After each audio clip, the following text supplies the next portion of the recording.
I think we're Friday the 4th of June. So Hare Krishna, today we're reading from Srimad-Bhagavatam, Canto 1, Chapter 13, Text 46. But as ever, we will start with chanting Jai Radha Madhava. Hare Krishna. Jaya Radha Madhava Kunja Bihari Jaya Madhava Kunja Bihari Jaya Gopi Janavallava Girivaradhari Jaya Gopi Janavallava Girivaradhari Yashodanandana Braja Janaranjana Yashodanandana Braja Janaranjana Jamunatira Vanachari Yamunatira Vanachari Jayarad Amadava Kunja Bihari Jaya Radha Madhava Kunja Bihari Jaya Gopi Janavallava Girivaradhari Jaya Gopi Janavallava Girivaradhari Yashodana Dana Braja Janaranjana Yashodana Dana Braja Janaranjana Jamunatira Vanachari Yamunatira Vanachari Jaya Radha Madhava Kunja Bihari Jaya Radha Madhava Kunja Bihari Jaya Gopi Janavallava Girivaradhari Jaya Gopi Janavallava Girivaradhari Yashodanandana Braja Janaranjana Yashodanandana Braja Janaranjana Jamunatira Vanachari Yamunatira Vanachari Jaya Radha Madhava Kunja Bihari Jaya Radha Madhava Kunja Bihari.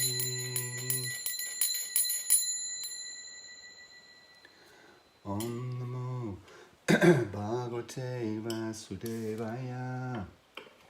Om Namo Bhagavate Vasudevaya. Om Namo Bhagavate Vasudevaya. So, as I said, we're reading from the first canto of Srimad-Bhagavatam, chapter 13. Dhritarashtra quits home, and today we are on text 46.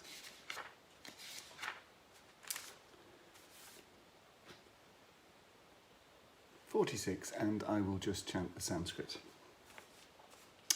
Kala karma gunadino devoyam pancha bhautika Katamanyam stugopaye sarpagrasto yathā param kalakarma gunadino dehoyam panchabhautika katamanyam stugopayet sarpagrasto yathā param kalakarma gunadino dehoyam panchabhautika katamanyam stugopaye sarpagrasto yathā param kalakarma gunadino dehoyam panchabhautika kata anyam stukopayet sarpagrasto yathā param.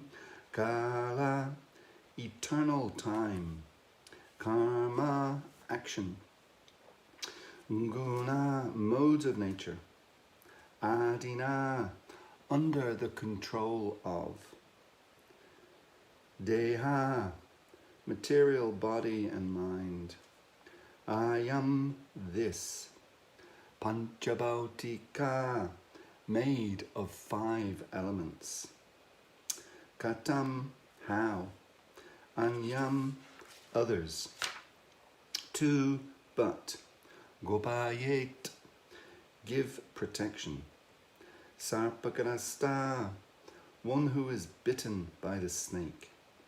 Yathā, as much as. Param, others.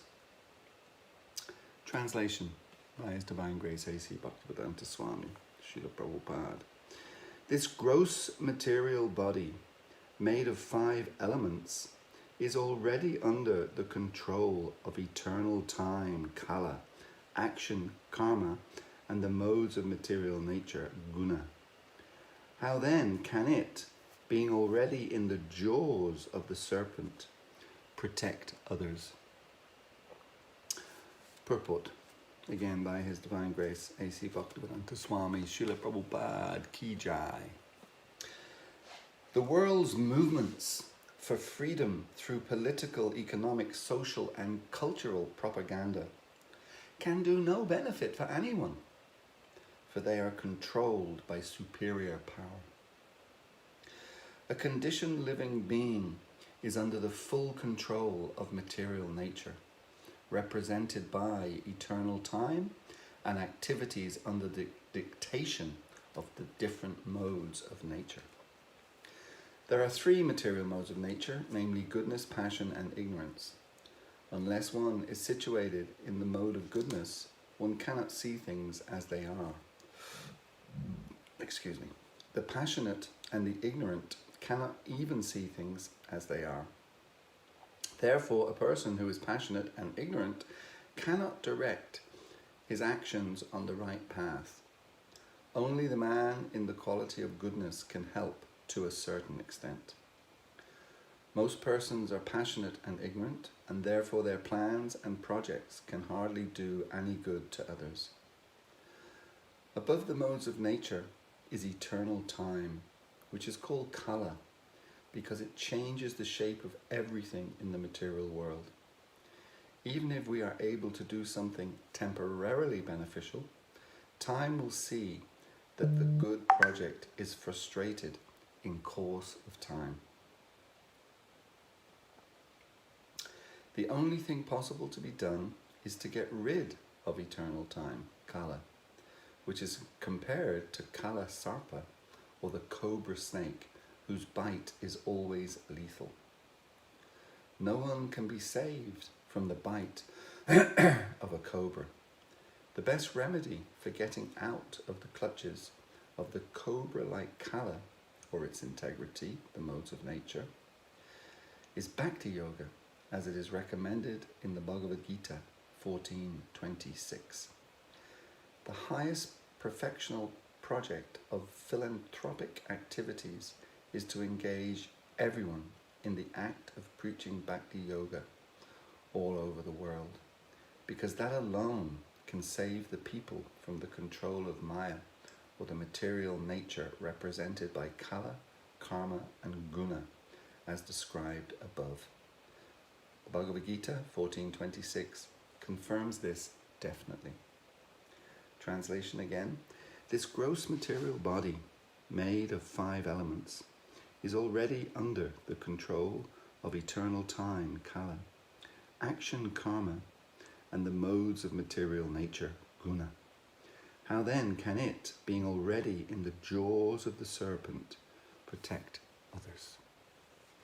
Om Ajana Trimandasya Gananjana Shalakaya Chakshur Onmilitam Yena Tasmai Shri Gurave Namaha Shri Chaitanya Manobishtam Stapitam Yena Bhutale Swaya Rupa Gadamayam Dadati Swa Padantikam. Jai Shri Krishna Chaitanya Prabhu Nityananda Shri Advaita Gadadha Shivasati Gaura Bhakta Vrinda Hare Krishna Krishna Krishna Hari Hari Hari Rama Rama Rama Hari Hari Hare Krishna Krishna Krishna Hari Hari Hari Rama Rama Rama Hari Hari Hare Krishna Krishna Krishna Hari Hari Hari Rama Rama Rama Hari Hari. Jai. Great verse and purport. I mean, in one sense, aren't they all great verses and purports? But some, when you read them, they just evoke so many thoughts and comments, etc. Prabhupada here is quoting the verse from Bhagavad Gita, the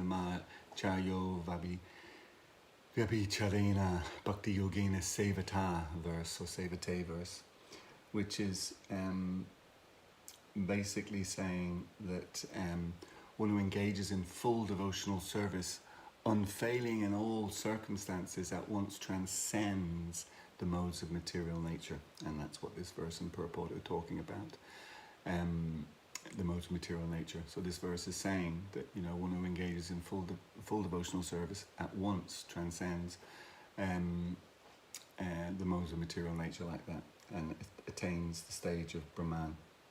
And there are different verses in the Bhagavad Gita which essentially say the same thing and confirm that very point, you know.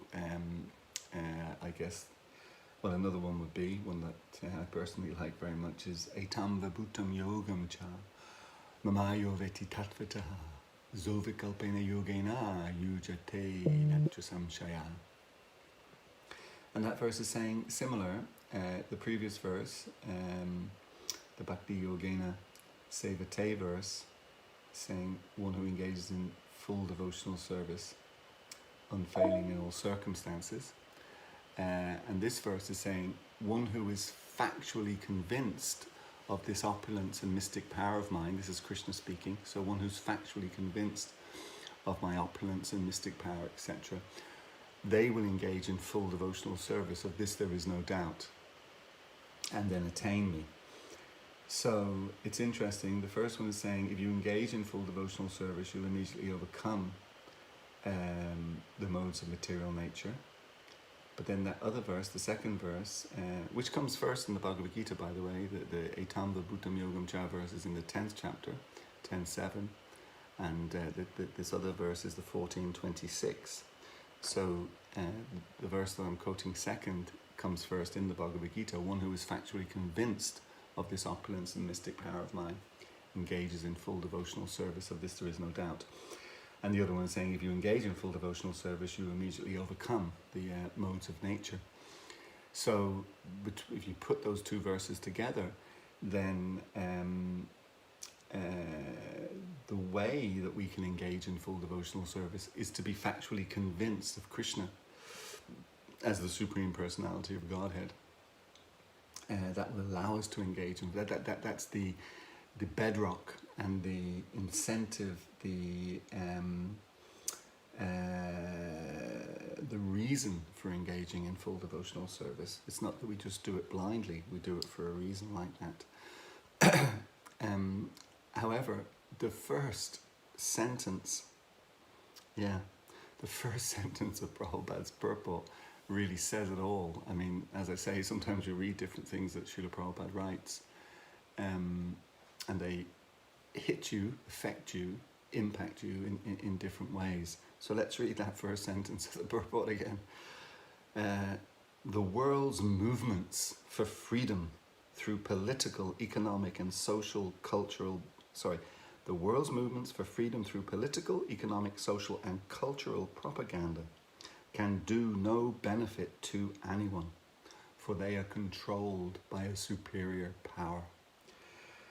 It is interesting, and of course I'm not sure exactly what the statistics are, but a lot of those movements,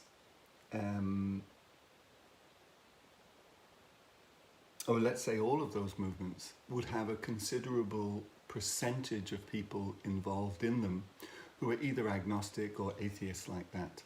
But what Prabhupada's saying in his sentence is that, well, he's saying they have no effect, but you could read it a slightly different way. They have no effect or of no benefit to anyone because they're controlled by a superior power. So you could read that in a different way, that if we accept the superior power, just like in the two verses that I've just recited from Bhagavad Gita, if we accept that superior power, then we will engage in devotional service. And by engaging in devotional service, everything is possible. You know, the blind man can see the stars in the sky, the lame man can climb mountains, etc.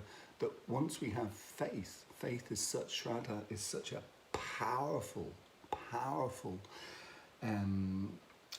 commodity, that once we have faith, then anything can be achieved, because ultimately that superior power can do anything. So once we connect with the superior power, we, if you like, are then connected to that source, and then our ability to achieve anything becomes possible on the basis of that connection with the superior power.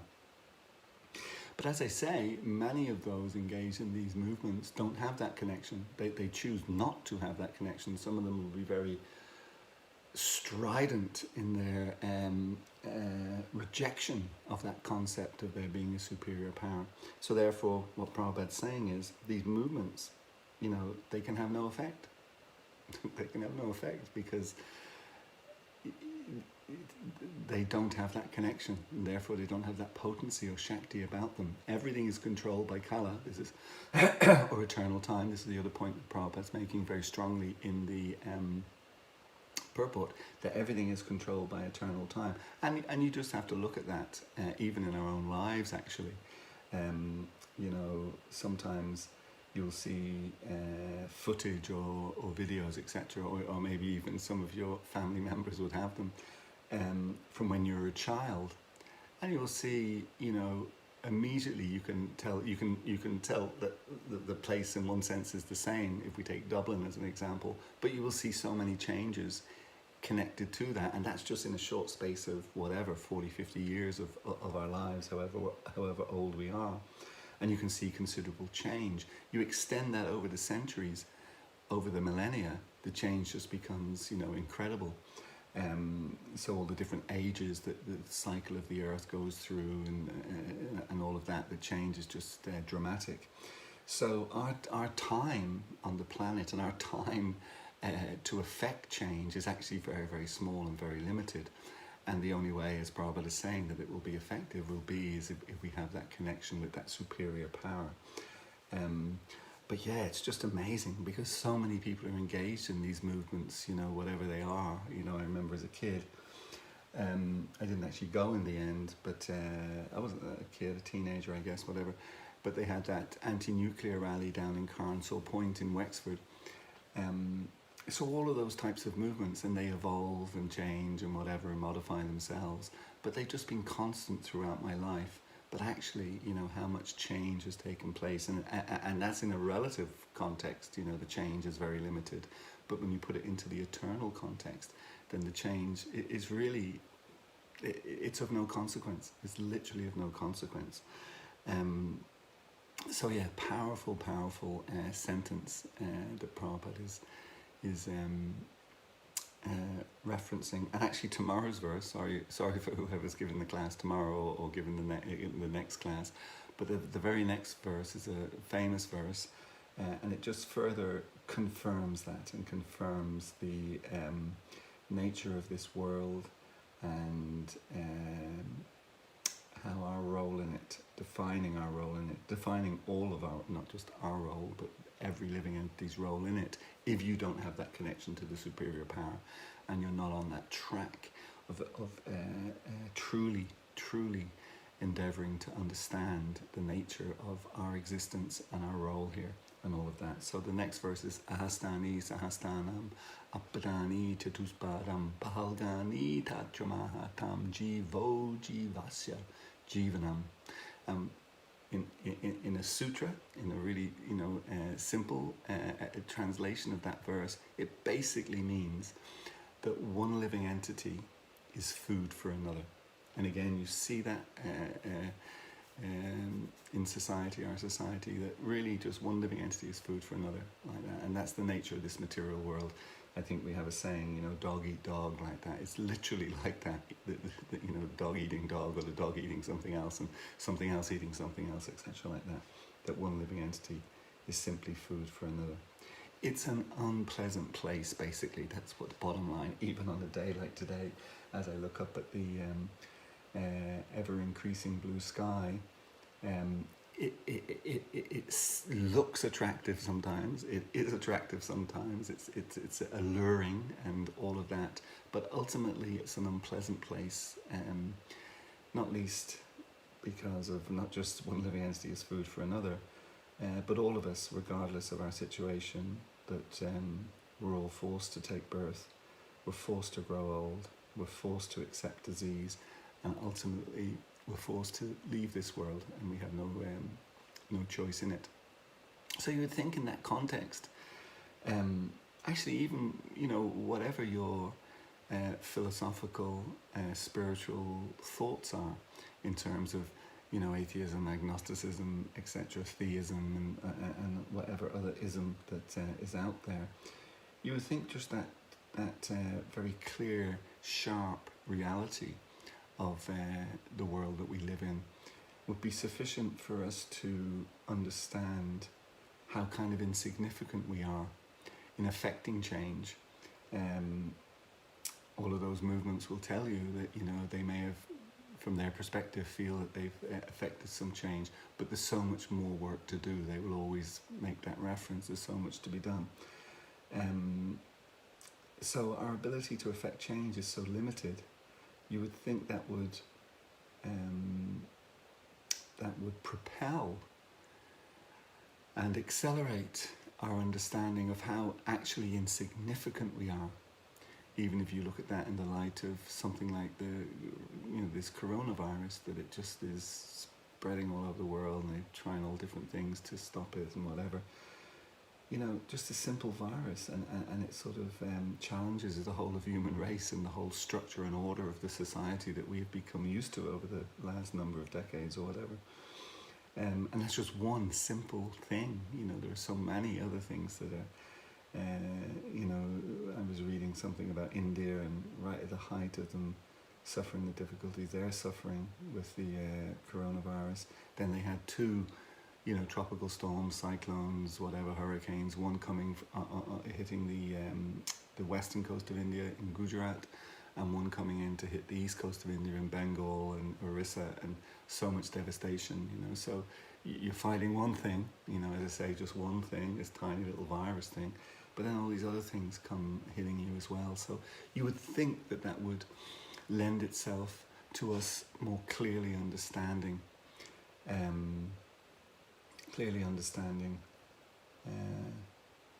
our insignificance, really, and how small we are in the overall scheme of things.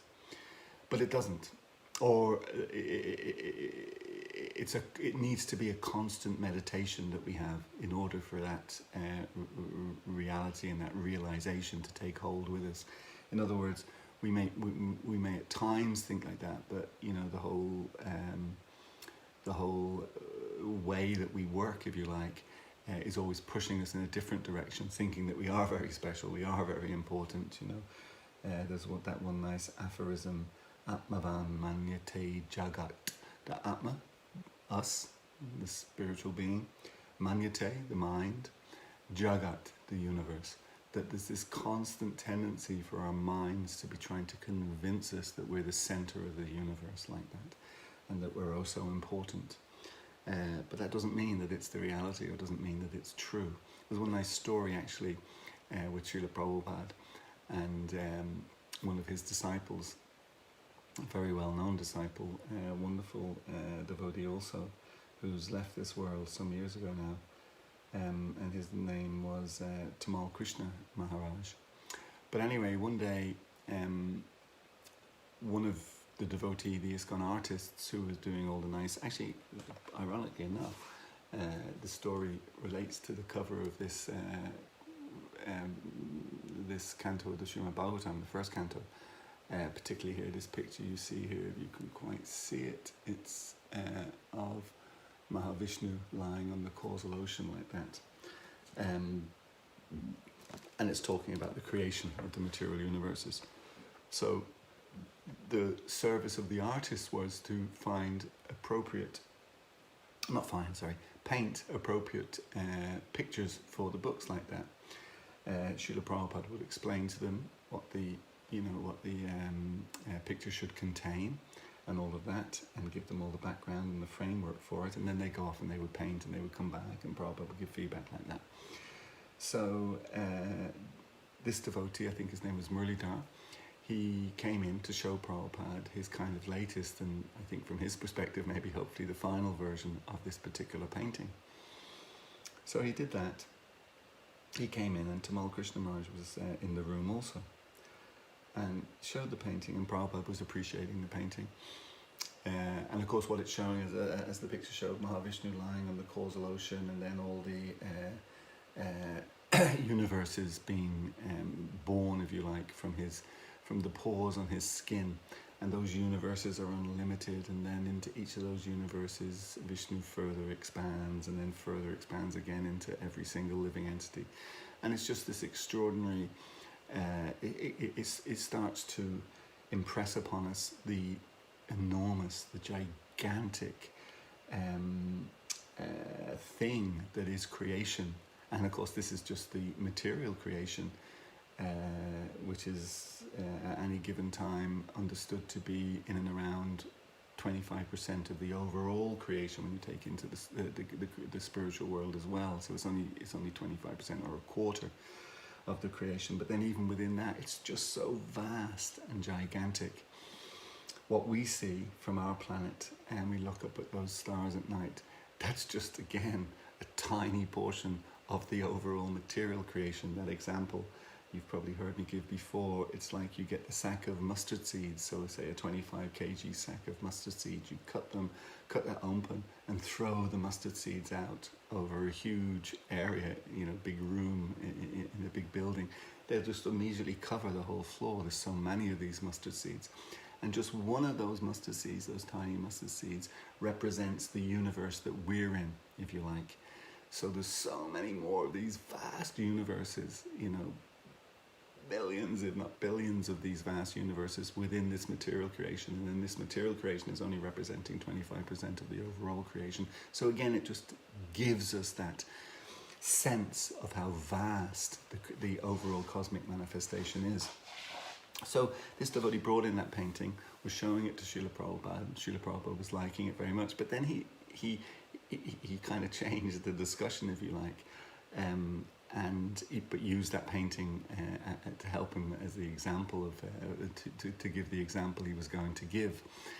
And then he pointed out that where the material world is, that Mahavishnu is lying down there, and millions of universes are emanating from his skin pores. And then he said each universe is filled up with unlimited numbers of living entities. So that's the thing, you have these unlimited universes, and within each of them, unlimited, that word unlimited is obviously a significant word. It's unlimited. There's no limit, there's no end. So unlimited is huge, and then within each of those unlimited universes, there's unlimited living entities residing in them like that. And Prabhupada was saying, so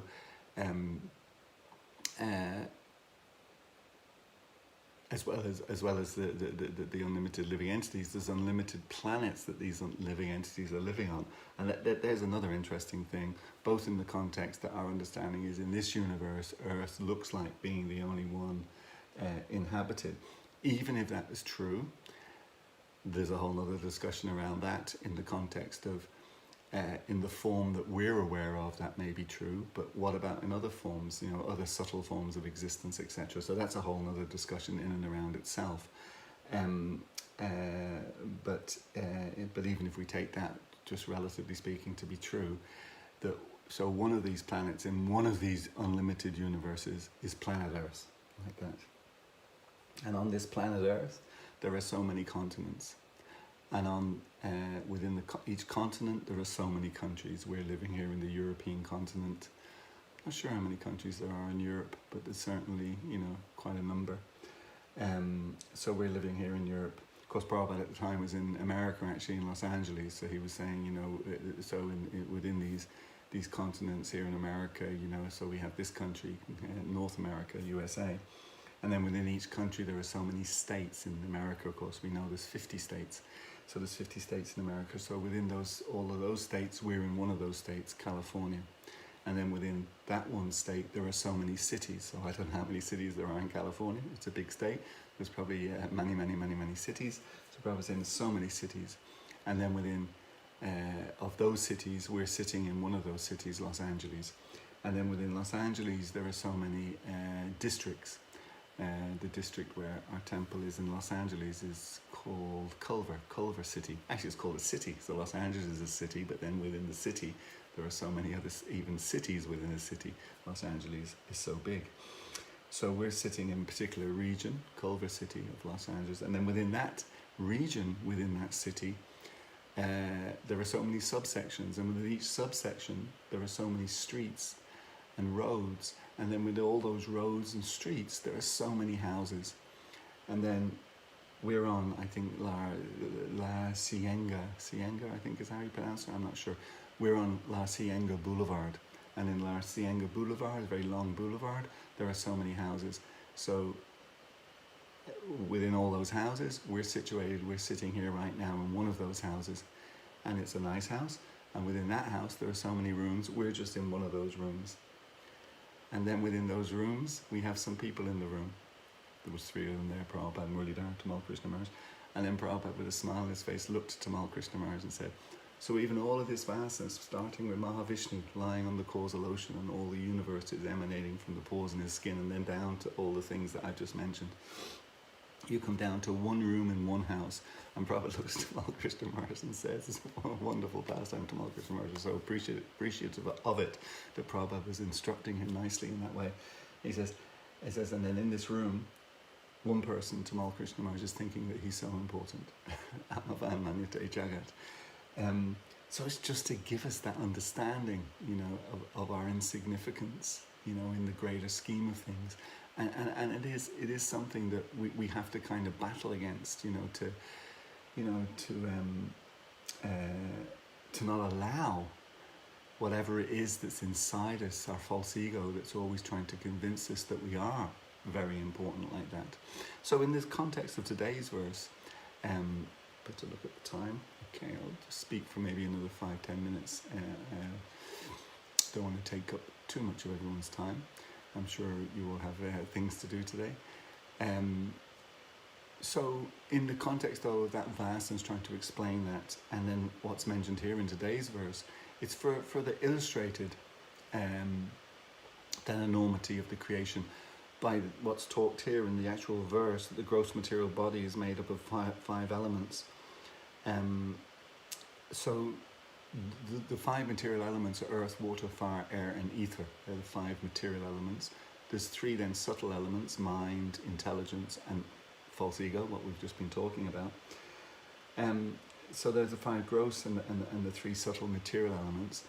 Those 5 gross elements are directly connected then to the senses that we all have. So the first material element is earth, and earth is connected to smell. Actually, this time of year, really, when people and farmers in particular start tilling the land and getting into all of that kind of thing, So when you cut the land, you stick a spade, shovel in the land, and you take out a turf or a piece of earth, and you can smell it. You smell the earth like that. So earth is connected to smell. The next material element is water. Water is connected to taste. Krishna referenced that in the Bhagavad Gita himself, that he says, I am the taste in water. And again, I don't know if you've ever done this, but if you ever go climbing a mountain, and the higher the mountain, the better. When you get up into quite high levels where not so many people have been, and certainly not so many people live, or nobody lives. If you take running water, you'll find a stream, and that water is moving like that.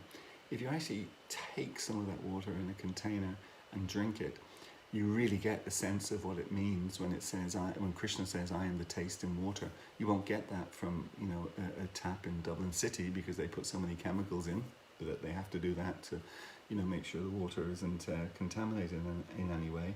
But drinking fresh running mountain spring water is quite an experience, actually.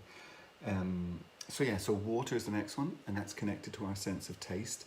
The next one is fire, and that's connected to our sight, and Prabhupada explains that without fire, which is which is the sun, we wouldn't see anything.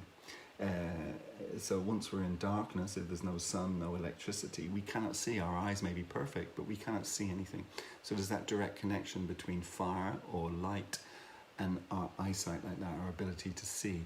The next one is air. And air is connected to our sense of touch. We feel the breeze blowing on our skin. We feel the wind blowing against us like that. So air is connected to touch. And then ether, or space, literally the material element that everything is contained in, space, is connected to sound. So if we get a vast room like that, and we speak or we shout or we sing, we get an echo coming back. So the space and sound are connected. And actually, that's each of those elements as we go through them. One is slightly more subtle than the other. So that quality of sound is the most subtle of the senses that's connected to ether. And actually just factually, that's why mantra meditation or sound meditation is considered to be the most potent form of meditation, because it's the most subtle, and it's connecting us more quickly, if you like, with what's beyond the material realm, the metaphysical realm, and ultimately the spiritual world like that. And there's all references how chanting the holy name of Krishna, once you chant it, you're immediately connected. It just goes directly, penetrates through all the different elements, all the different material elements. And that was the point I wanted to make about the vastness of the creation that we live in, to help us understand our insignificance. So going back to the first material element, earth, that's the first covering that's on this universe. And it's these material coverings that have to be penetrated before we even just start entering into the metaphysical and spiritual realms like that. We have to penetrate through these coverings. So Bhagavad Gita informs us that the earth covering of this universe, material universe that we're in, is basically 40 billion miles wide or thick. 40 billion miles. I mean, it's an extraordinary, it's an extraordinary. I don't know how far people have ever walked. We have one wonderful devotee in our movement, Bhakti Marg Swami, and he walks a lot. He's known as the walking monk. He's actually walked across Canada, I think something like 5 times. Canada, I think, from memory, I think is 7,000 miles across. So he's walked it 5 times so far. He may walk it more. So 7 5s is 35. So him walking in Canada is 35. His walking across Canada results in being 35,000 miles. That's a huge amount of walking. I'm sure none of us listening would ever be achieving that in our lifetime. 35,000 miles. The earth covering is 40 billion miles wide, or thick. So now we're starting to get an understanding of how vast this universe is, and what has to be penetrated in order to get to the shores of the spiritual world. And each of those material elements, so earth, water, fire, air, ether, and then the subtle ones, mind, intelligence, false ego, because they're subtle, more subtle, but they're still part of the material creation. Each of those material elements is 10 times thicker or wider than the previous one. So earth is 40 billion miles thick. Water is then 400 billion miles wide or thick. Now, so if we thought 40 billion was a lot, now we're 400. And of course that 400 is on top of the 40. So between earth and water, we're talking 440 billion miles. But then fire, the next one, is 10 times again. So fire alone is 4,000 billion miles wide. I actually don't know the calculator, or at least the calculator I have, won't actually allow you, there's not enough noughts on it, not enough space for the noughts to put that in another format. So I can just say it's 4,000 billion miles thick or wide. And that's fire. And then you have air, the next material covering, that's 40,000 billion miles thick. And of course that's on top of the 4,000 billion that fire is, the 400 billion that water is, and the 40 billion that earth is. You know, these figures are so vast and so ginormous, we can't even really comprehend them. It's just too much. And then ether, the next covering, when we're talking about connected to sound, that's 400,000 billion miles thick or wide. 400,000 multiplied by a billion. 400,000 multiplied by a billion. You know, we hear these words like trillion and zillion. I don't know if they go beyond those, but that's what we're into. We're into the trillions and the zillions kind of stuff, you know. And then of course you go again, you've got mind. So mind is 4 million multiplied by a billion miles thick or wide. 4 million multiplied by a billion. Wow. And then the next one is intelligence, which would be 40 million multiplied by a billion. And the last one, false ego, the one that is pushing us all the time to think of our importance and to think we're, you know, Atmavan Manyate Jagat, the center of the universe. It's this false ego. The word false is there. We all have ego. And our ego is not false when it's understood in the context of us being Jivara Swarupai, the eternal servants of the Supreme, this superior power that Prabhupada is talking about in the first sentence of this purport. Then our ego is no longer false. It's pure when we understand that relationship with the superior power and our role and our connection, and etc., and all of that kind of thing. If we don't, if we're thinking somehow or another, you know, there is no connection, or we don't understand the connection, we deny the connection, whatever the case may be, and we're just sort of ploughing our own furrow and thinking we're independent of all of this, then it's false ego. And it's that false ego that is binding us to this material world, that is, you know, if it wasn't enough to have like 400 million multiplied by a billion miles wide, and that's just the false ego. If that covering, however wide that is, you know, my arms obviously aren't long enough to really display it. If that wasn't enough of a problem to try and get through, us thinking that we can do it on our own, it's just pure kind of insanity like that.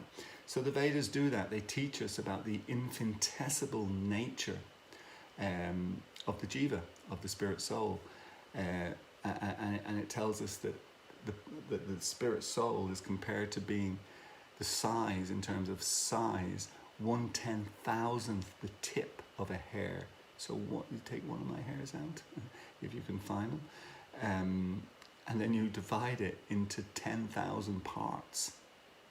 You know, so you know, the strand of hair, you divide it into 10,000 parts.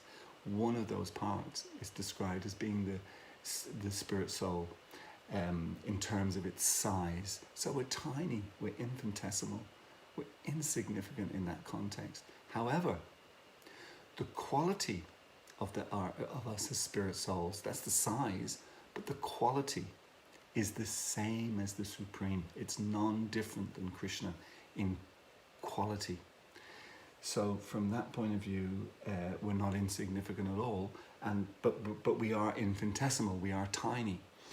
So if the tiny spirit soul, which is the same in quality with the Supreme Soul, if we make that connection, then suddenly we become so significant and so powerful in everything that we do.